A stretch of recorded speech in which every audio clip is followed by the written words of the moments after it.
Look at a map of the Pacific Ocean. It is a void. It covers nearly a third of the surface of the globe.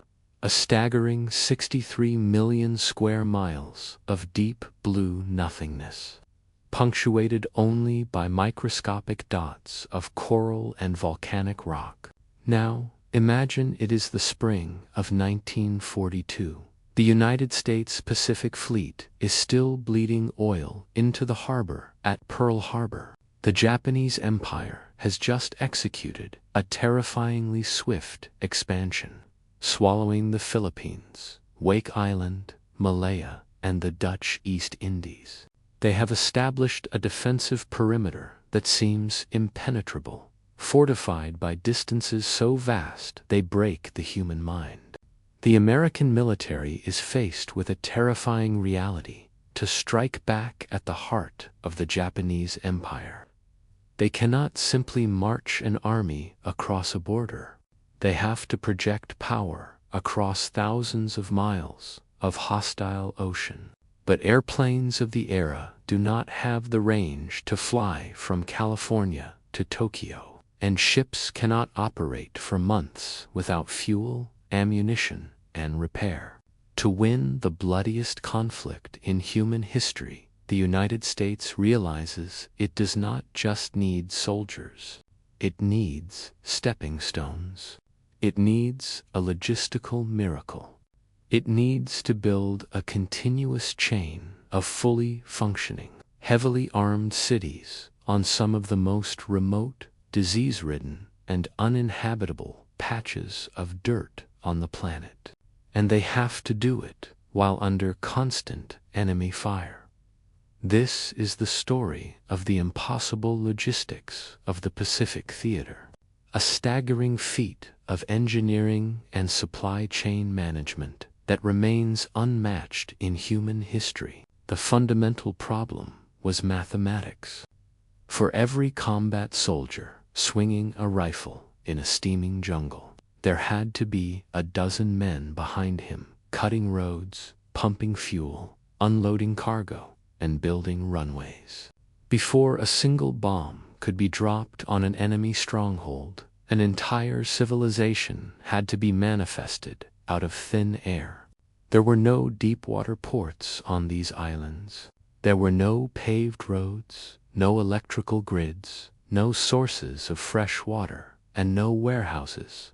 If an American fleet needed a dry dock to repair a crippled battleship, they could not sail it all the way back to San Francisco. They had to build a dry dock in the middle of the ocean.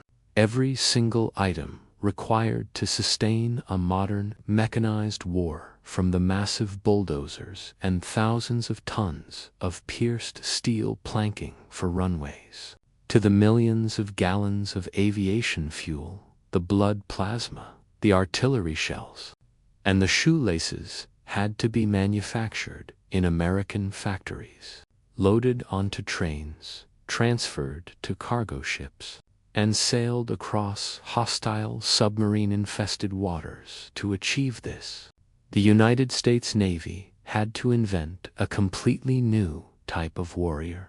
Prior to World War II, military construction was handled by civilian contractors. But after the capture of civilian workers at Wake Island, the rules of war dictated that builders in a combat zone had to be uniformed military personnel who could legally fight back. Enter Admiral Ben Morial, who conceived and championed the Naval Construction Battalions, the CBS. Their motto was simple: we build, we fight. They were not fresh-faced 18-year-old draftees. They were hardened men in their 30s and 40s. They were the iron workers of New York, the lumberjacks of the Pacific Northwest, the miners of Appalachia, and the highway engineers of the Midwest. They brought a lifetime of heavy industrial experience into the uniform, and they were unleashed upon the Pacific with a singular, violent purpose: to pave the road to Tokyo. The true scale of this logistical nightmare first materialized in the sweltering, malaria-infested jungles of Guadalcanal in late 1942. The Marines had captured an unfinished Japanese airstrip, quickly renamed Henderson Field.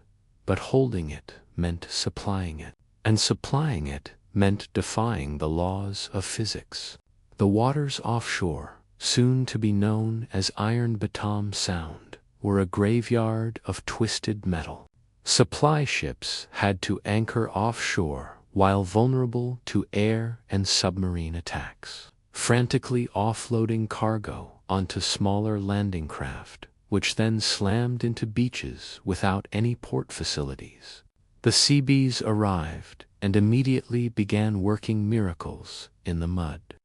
Using a revolutionary invention called Marston matte perforated steel planks that could be linked together to form an instant, stable surface over mud and sand, they kept Henderson Field operational while being bombed daily. They filled bomb craters while the shrapnel was still hot. But Guadalcanal was just the beginning. It proved that if the United States was going to execute an island-hopping campaign, they needed a system. They could no longer rely on ad hoc, frantic supply drops. They needed an industrial conveyor belt stretching across the ocean. As the American war machine spooled up, the strategy of island hopping demanded an exponential increase in logistical capacity. The military bypassed heavily fortified Japanese islands, choosing instead to assault weaker islands, capture them, and transform them into advanced bases to cut off the enemy. Every time an island was taken, a clock started. Within days, the jungles were leveled. Coral was blasted out of the earth, crushed, and rolled into gleaming white runways that stretched for miles. The Seabees essentially created land where there was none, driving piles into the ocean floor to build miles of docks. They erected massive distillation plants to turn seawater into drinking water, built hospitals with hundreds of beds, constructed sprawling tank farms for fuel, and laid thousands of miles of communication wire. The sheer tonnage of material moving across the Pacific was staggering. By the middle of the war, the United States was shipping over 1 million tons of cargo a month just to sustain the Pacific advance. Ships were tracked on massive plotting boards in Washington and Pearl Harbor, ensuring that a vessel carrying high-explosive aviation fuel arrived at the exact moment a newly carved airstrip on an island like Espiritu Santo was ready to receive it. It was a symphony of heavy industry, orchestrated across multiple time zones, defying typhoons, torpedoes, and time itself. And yet, this breathtaking mobilization was merely the prologue, the true test of American logistics. The ultimate physical manifestation of industrial supremacy was still over the horizon, waiting in the Marianas. By the summer of 1944, the nature of the Pacific War was shifting from desperate survival to calculated annihilation. The United States had developed the ultimate weapon of the era, the Boeing B-29 Superfortress. It was a technological marvel, a pressurized, heavily armed bomber capable of carrying unprecedented payloads over immense distances. But the B-29 had a fatal logistical flaw. It was massive, heavy, and required incredibly long, incredibly strong runways to take off. You could not simply park a B-29 on a muddy strip in the jungle. To bring the Japanese home islands within range of these metal leviathans, the United States had to conquer the Mariana Islands, specifically Saipan, Guam, and Tinian, and turn them into the largest, busiest airports on the face of the earth. The battle for the Marianas was brutally bloody. But the moment the islands were secured, the most awe-inspiring construction project of the war commenced. Look specifically at Tinian. It was a small island, barely 40 square miles of sugarcane fields and jagged coral. The Seabees descended upon it with an armada of earth-moving equipment. They essentially terraformed the island. They moved millions of cubic yards of earth and blasted through calcified coral ridges to lay down 6 massive parallel runways, each stretching 2 miles long. In a matter of months, this remote speck of dirt in the Pacific was transformed into an aviation metropolis that rivaled the capacity of modern-day JFK or Heathrow. From Tinian, thousands of B-29s would launch continuous firebombing raids on the Japanese mainland. But building the runways was only half the battle. Feeding the beast was the true logistical miracle. A single B-29 mission required thousands of tons of high-octane aviation fuel, massive quantities of incendiary bombs, and endless replacement parts. Every single drop of that fuel and every single fuse had to be shipped from the United States, unloaded at freshly built deep-water piers on Tinian, and trucked to the flight lines.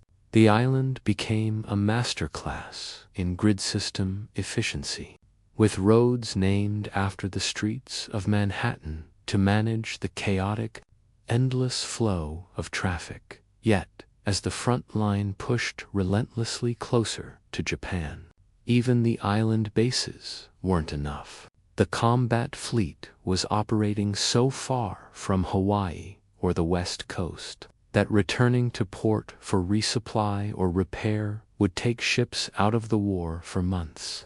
The solution was, perhaps, the most audacious logistical flex of the entire conflict. They built a floating city. It was called Service Squadron 10, anchored in a massive lagoon called Ulithi Atoll.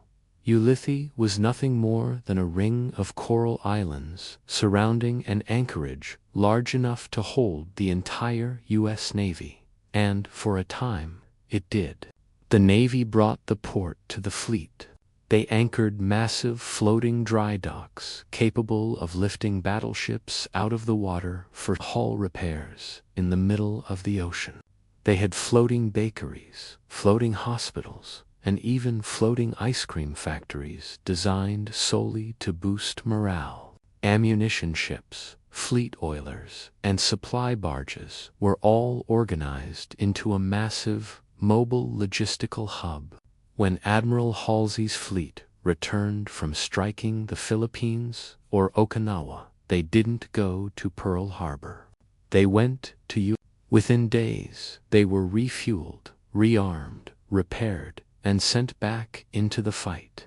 At its peak, Ulithi Atoll was the largest and busiest naval anchorage in the world, completely hidden from the public, functioning purely on the magic of maritime supply chains.